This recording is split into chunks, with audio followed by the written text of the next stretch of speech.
વાત અરવલ્લીની કરીએ મોડાસાના મુલુશ ગામે ખેતરમાંથી ગાંજાનું વાવેતર ઝડપાયું છે। ડ્રોન કેમેરાની મદદથી ખેતરમાં વાવેલા ગાંજાના છોડ શોધી કાઢવામાં આવ્યા હતા। ખેતરમાં કપાસની આડમાં ગાંજાનું વાવેતર કરવામાં આવ્યું હતું।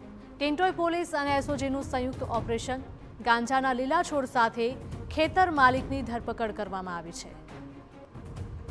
તો ડ્રોન દ્રશ્યોમાં આ ગાંજાના છોડ મળી આવ્યા હતા અને તેને લઈને જ આ કાર્યવાહી કરવામાં આવી છે।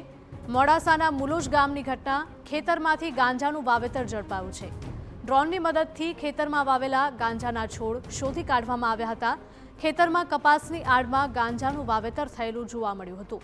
ટિન્ટોય પોલીસ અને એસઓજી દ્વારા સંયુક્ત ઓપરેશન કરવામાં આવ્યું હતું। ગાંજાના લીલા છોડ સાથે ખેતર માલિકની ધરપકડ કરાઈ છે।